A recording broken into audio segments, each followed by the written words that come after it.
जय हिंद, जय Bharat and welcome to deaf talks. This is Adi Achint. एक जबरदस्त क्रैकडाउन शुरू हुआ है एनजीओज के ऊपर, और एनजीओज का क्रैकडाउन हम काफी टाइम से बोल रहे हैं। अगर ये नहीं करेंगे तो भारत की इंटरनल सिक्योरिटी पे बहुत ही असर पड़ सकता है। फाइनली कुछ चीजें होनी शुरू हुई हैं और इसके बारे में मैं आपसे थोड़ी बात करना चाहता हूँ।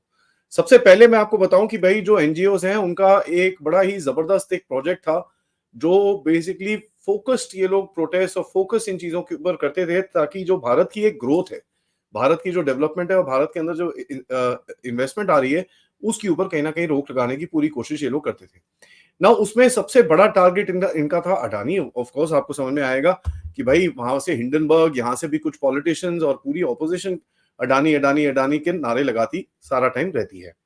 इनकम टैक्स की तरफ से जो टैक्स एग्जेम्पशन उनका है और जो एफसीआरए लाइसेंसेस के ऊपर भी रोक लगा दी गई है। ये जो ऑर्गेनाइजेशन है इनका नाम है Oxfam India centre of policy research, जो एक दिल्ली बेस्ड थिंक टैंक है। मनीष शंकर अय्यर की डॉटर चलाती हैं। Environics trust, legal initiative for forest and environment जिसको लाइफ बोलते हैं, और care India solution for sustainable development जिसको CISSD बोलते हैं। तो अगर आप देखें इसके अंदर एक सस्टेनेबल एनवायरनमेंट, ये सब जब नाम आते हैं तो आपको समझ में आना चाहिए कि इसके अंदर एक एजेंडा है। और इसके साथ आप कनेक्ट करिए एक कोई लद्दाखी जो अभी सडनली प्रोटेस्ट में और दिल्ली की तरफ चढ़ना शुरू हो गया है और काफी कुछ करने की कोशिश कर रहा है, अपने आप को एनवायरमेंटलिस्ट बताता है।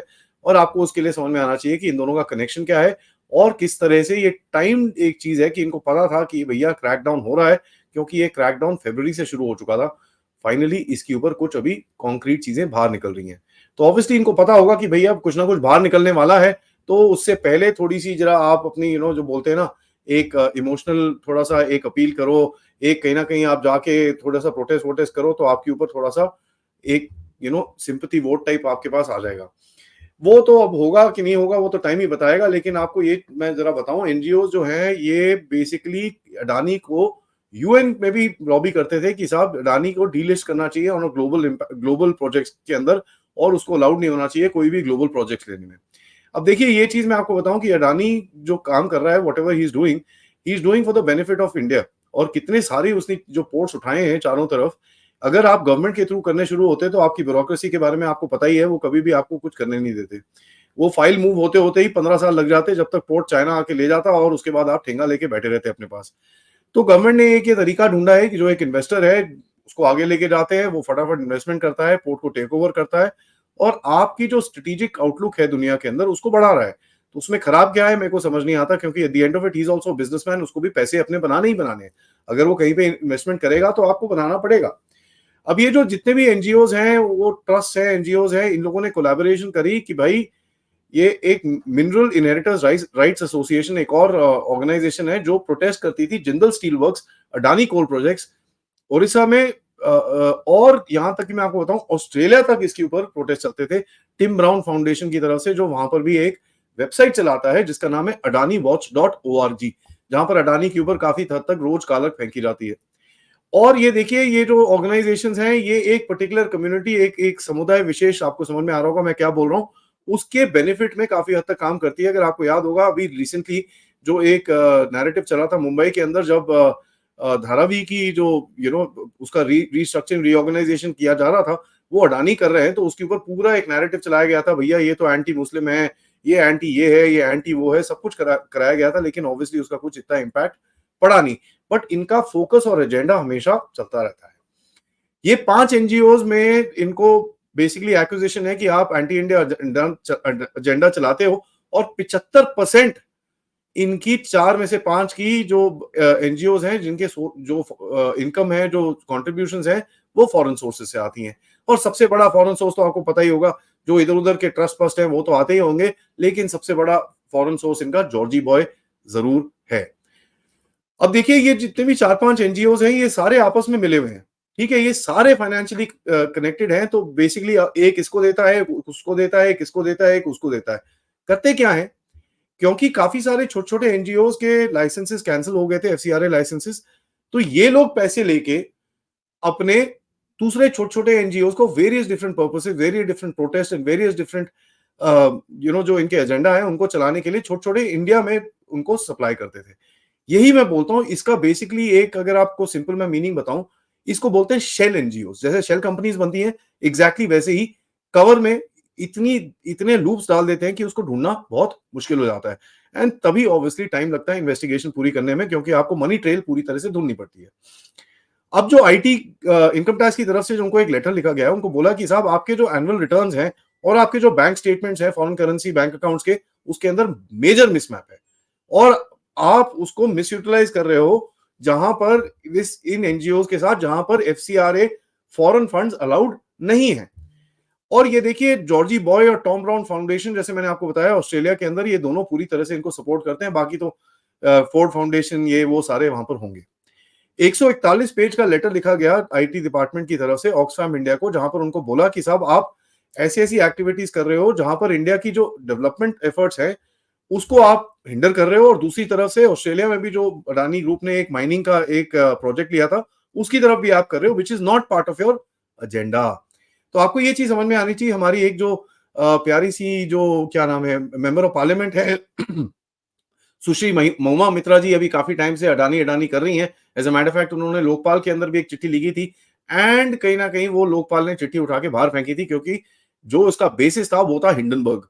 हिंडनबर्ग पे लोकपाल ने बोला भाई साहब इसका कोई बेसिस नहीं है, ये अपने पता नहीं कहां कहां से कुछ सोच सोच के लगा लेते हैं, तो आप जरा हमारा टाइम मत वेस्ट करिए। अब मैं आपको एक और चीज बैक एंड की स्टोरी बताता हूं। जब मैं इनका नाम ले रहा हूं तो आपको ये भी समझ में आना चाहिए कि धारावी जो प्रोजेक्ट था उसका जो दूसरा बिडर था, आपको पता है कौन था? दूसरा बिडर था हीरानंदानी। तो आपको भाई वहीं पर ही समझ में आना चाहिए। सेंटर ऑफ पॉलिसी रिसर्च के ऊपर एलिगेशंस और भी लगते हैं कि जो ये मणिपुर में ईस्ट ईस्ट इंडिया के अंदर जो कन्वर्जन और ये जो मिशनरी एक्टिविटीज चलती हैं उसके अंदर इसका काफी हद तक हाथ है। तो वहां पर भी आप देख लीजिए, जो इनका एक चार्टर बनाया हुआ है एनजीओ का, उस चार्टर से अलग ये हर कोई चीजें करते हैं जिसका एक पॉलिटिकल एजेंडा होता है, जिसका एक कम्युनल एजेंडा होता है, और अपनी चीजों को बेसिकली इंडिया को डिस्टेबलाइज करने के लिए और रोकने के लिए इंडिया की प्रोग्रेस को काफी हद तक काम करते हैं। भारत की होम मिनिस्ट्री ने एक 2020 में जब ये जो दिल्ली के राइट्स और ये सब हुए थे उस टाइम पे ही इन्वेस्टिगेशन शुरू करी थी, लेकिन इन लोगों ने काफी हद तक अपने ट्रैक्स वैक्स कवर करे थे। उस टाइम पे एफसीआरए का एक अमेंडमेंट एक्ट आया था 2020 में, जिसके अंदर any transfer from the main NGO जहां पर फॉरेन कंट्रीब्यूशन आती है टू अनदर एनजीओ, वो एकदम बैंड था। बट ये लोग फिर भी लगे हुए थे उसी काम करने के लिए। नाउ ऑक्सफैम इंडिया को करीब करीब 1.5 करोड़ रुपए मिला काफी हद तक एफसीआरए अकाउंट के अंदर, जिसको उसने डिस्ट्रीब्यूट करा 2020 के अंदर ही। और 2020 में आप सबको पता है भाई देश के अंदर क्या क्या हालत हुई थी। ये जब कोविड से पहले ही जब शाहीन बाग और ये वो काफी कुछ चल रहा था उस टाइम पे, तो आपको सबको पता होगा क्या क्या गेम हुआ था वहां पर। इनकम टैक्स ने बोला कि साहब देखिए सेंटर ऑफ पॉलिसी रिसर्च जो है उसको 10.9 करोड़ 19 करोड़ रुपीस मिले हैं 2016 से, और ये काफी टाइम से सेंटर ऑफ पॉलिसी रिसर्च काफी हद तक टेढ़ी मेढ़ी एक्टिविटीज में इन्वॉल्व है, ऐसा बड़ा क्लियरली उन्होंने अपने लेटर में बताया है। उसके बाद बताया कि centre of policy research actively involve था, जो एक हसेदो मूवमेंट था कहां पर, छत्तीसगढ़ में, जहां पर ये पूरी माइनिंग शाइनिंग का काम चल रहा था, उसको रोकने के लिए काफी हद तक ये इन्वॉल्व थे। और जो आईटी डिपार्टमेंट ने बोला है कि एक एक बेसिकली संस्था थी जिसका नाम था जना अभिव्यक्ति सामाजिक विकास संस्था, जिसका टोटल फंडिंग 83% फंडिंग इसी एनजीओ से आया था, जिसका नाम है सेंटर ऑफ पॉलिसी रिसर्च। 2019 और 2023 के बीच में जो आईटी रूल्स का और जो एफसीआरए रूल्स का पूरी तरह से एक उल्लंघन करते हैं। तो इसके काफी हद तक डिटेल्स, काफी चीजें बाहर निकल रही हैं, एक एक करके तो डिस्क्राइब करना बड़ा मुश्किल है। बट आपको एक चीज समझ में आना चाहिए कि साहब ये जो काफी सारे ये एनजीओज हैं, ये गहरे राज्य के इशारों पे काम करते हैं। और जिस तरह से भारत बढ़ रहा है, इकोनॉमिकली बढ़ रहा है, जो अपनी स्ट्रेंथ दिखा रहा है इस रीजन के अंदर, ग्लोबल साउथ के अंदर, और काफी हद तक मैरीटाइम पोर्ट्स के अंदर आपकी डेवलपमेंट चल रही है, आपके माइनिंग में डेवलपमेंट चल रही है, आपका काफी कुछ चीजों में चल रहा है। और जिस तरह से आपने देखा होगा गवर्नमेंट का क्रैकडाउन चल रहा है नक्सलिज्म और माओइज्म पे, 2026 तक टाइम दिया हुआ है इन लोगों को पूरे हद तक सरेंडर अपना ऑर्गेनाइजेशन बंद करने के लिए, अदरवाइज ठुकम ठुकाई का पूरी तरह से वार्निंग दे रखी है। कल ही मैंने आपको बताया था कि 30 मार्क्सिस्ट माओइस्ट जो थे उनको ठोका गया था हमारी सिक्योरिटी फोर्सेस ने, कहां पर, छत्तीसगढ़ में। नाउ देखिए ये जितने भी रिसोर्स रिच रीजन हैं उसके अंदर इन लोगों ने अपनी जगह बना रखी थी, और वहां पर ये छोटे छोटे संस्थाएं बना रखी थी, जिससे ये लोग वहां पर उस जगह के अंदर development projects, mining projects, thermal power projects, जो मर्जी प्रोजेक्ट हो उसको रोकने की पूरी तरह से कोशिश करते हैं। एक और एनजीओ है जो यूएस की बेस्ड एनजीओ अर्थ जस्टिस के साथ काम करके थर्मल पावर प्रोजेक्ट्स और कोल माइनिंग प्रोजेक्ट्स के अंदर काम रोकने की बात करते हैं। तो ये देखिए, ये बेसिकली एक एजेंडा है कि किसी तरह से भारत की जो ग्रोथ है, जिस तरह से भारत के पास जो रिसोर्सेज हैं उसको भारत यूज ना कर सके और भारत हमेशा एक इंपोर्ट के ऊपर डिपेंडेंट रहे, ताकि कहीं ना कहीं ये जो गहरे राज्य के टट्टू हैं वो भारत को किसी तरह से कंट्रोल कर सके। देखिए, एनर्जी के अंदर ये आपको कंट्रोल नहीं कर पा रहे, क्योंकि आप ले रहे हो एनर्जी काफी हद तक रशिया से, और रशिया से एनर्जी का इनके पास कोई कंट्रोल नहीं है। ठीक है, इन लोगों ने काफी ट्राई करा कि भैया जितने भी ये जो शिप्स आते हैं हम इनको इंश्योर नहीं करेंगे, हम ये नहीं करेंगे, हम वो नहीं करेंगे, काफी कुछ करने की कोशिश करी, यहां तक कि ये बोला कि भाई भारत अगर डॉलर्स में देगा तो भारत के ऊपर सैंक्शंस भी लग सकते हैं। आपको याद होगा 2-3 साल पहले, दो ढाई साल पहले दलीप वर्मा, जो अभी उनके यहाँ पर आके तो बड़े प्यारे प्यारे गाने गा रहे थे भारत के लिए, लेकिन उस टाइम पे आके उन्होंने बोला था कि भाई भारत को केयरफुल रहना चाहिए, क्योंकि हम काम कर रहे हैं सैंक्शंस के ऊपर, आप अगर इस तरह से रशिया को हेल्प करोगे तो हम आपको देख लेंगे। तो ये एक आपको थ्रेट दिया था ओपनली उन्होंने, लेकिन उस थ्रेट का कुछ हुआ नहीं। At the end of it आपको भी पता है कि भाई भारत को रोकना बड़ा मुश्किल है, क्योंकि आपने भी अपने बेट्स को हेज करके खेलने की पूरी पूरी कोशिश करी है, and as a matter of fact you been able to actually play the right game as far as this is concern. पंगा क्या है, इनको ये अच्छा नहीं लगता कि जो भारत एक एक ऐसा कंट्री है जिसको हम रोक नहीं पा रहे हो, और जहां तक कि भारत इस बारी जो गहरे राज्य के गेम्स हैं उसको पूरी तरह से रिजेक्ट कर रहा है, और रिजेक्ट भी नहीं कर रहा, उसके साथ अभी खेलना भी शुरू हो गया है। यहां तक कि इतने बड़े बड़े स्टेटमेंट्स आने शुरू हो गए, जब यूएससीआईआरएफ की एक फोकस्ड प्योर इंडिया के लिए एक रिपोर्ट निकालती है, उसका आपने जवाब देख ही लिया कि उनको बोला गया भाई साहब आप पहले अंदर देख लो, फिर हम बात करेंगे। यहां पर भारत में रेटिंग एजेंसीज बन रही हैं, यहां पर भारत में अभी एक ये ट्रेंड चलेगा कि भारत भी अभी अमेरिका की पॉलिटिक्स के अंदर दखल अंदाजी मतलब कमेंट्री करने की पूरी पूरी कोशिश अभी करेगा। और ये चीज मैं नहीं बोल रहा, ये चीज आपके एक्सटर्नल अफेयर्स मिनिस्टर ने भी बोली है। गहरे राज्य का एक गेम रहेगा कि आपको किसी तरह से कंटेन किया जाए, वो फेल हो रहा है।